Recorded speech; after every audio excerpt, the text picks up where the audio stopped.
Nesse tópico, então, nós vamos falar sobre as características dos cabos. Qual é o cabo ideal para um sistema de segurança eletrônica?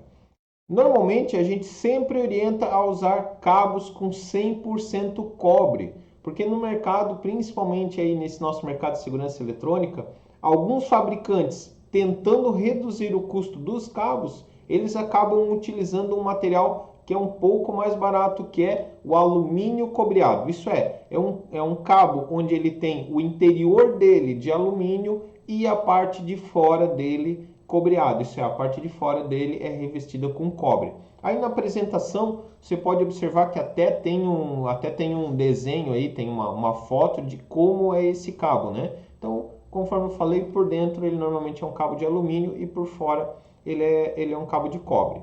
Esses cabos eles são conhecidos também, além de a gente chamar ele de alumínio cobreado, você muitas vezes vai encontrar ele com essa descrição aqui, CCA. É a descrição desse tipo de cabo que seria de alumínio cobreado. Aí você vai me perguntar o seguinte, tá, mas por que existe esse tipo de cabo ou para que, né, se ele funciona ou não funciona? Funciona, tá?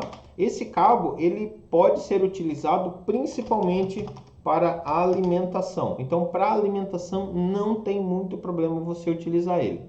Também ele é muito utilizado na parte de telefonia e interfonia.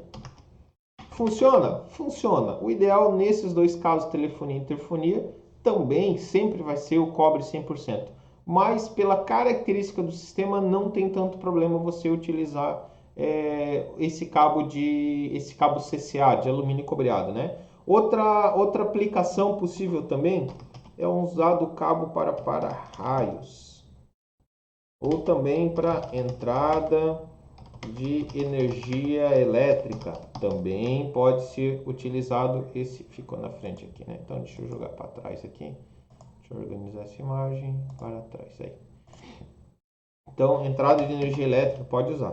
Então, esse cabo, sempre quando a gente for utilizar ele, se for para a parte de alimentação, não tem nenhum problema. Vou explicar na sequência o porquê disso daí.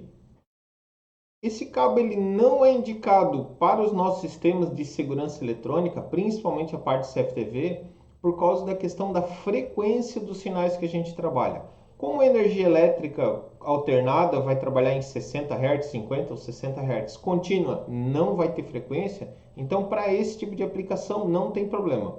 Porém, o alumínio, esse tipo de cabo de alumínio, ele não é o ideal para transmissão de sinais em RF, em radiofrequência. E os sinais que a gente transmite das câmeras, eles são em RF. Além dessa questão da transmissão de RF, que ele não é ideal, a gente tem alguns outros problemas com ele também. O primeiro é oxidação. O alumínio ele oxida mais rápido que o cobre quando ele é exposto ao tempo. Então o que acontece? Normalmente um cabo desse nas pontas, o alumínio acaba ficando exposto ao ar e ele acaba oxidando muito rápido.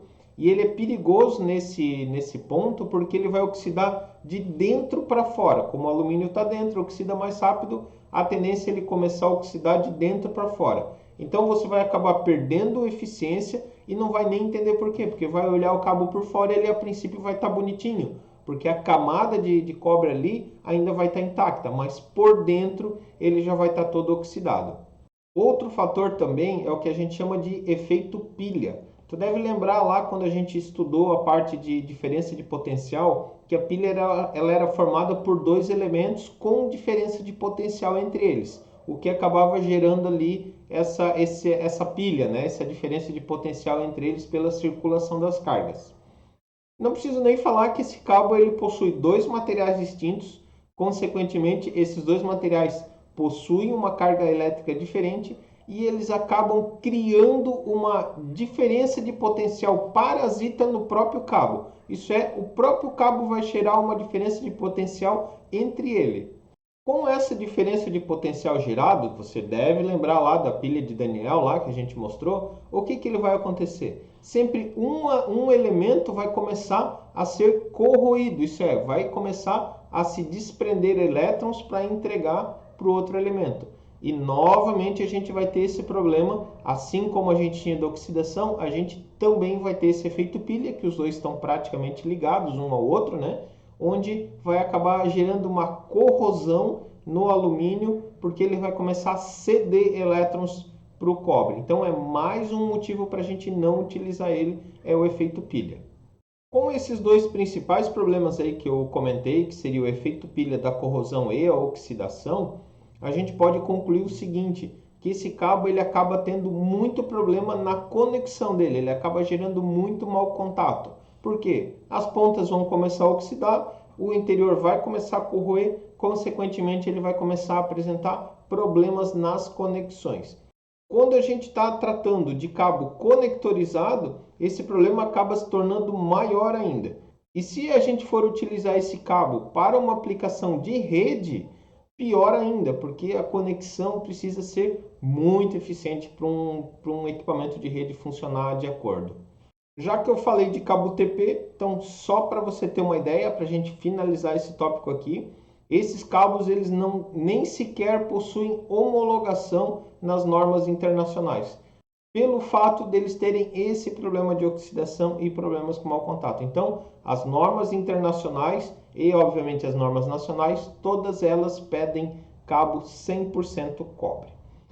No próximo tópico, nós vamos falar sobre uma outra característica já dos cabos, que seria a resistência dos cabos.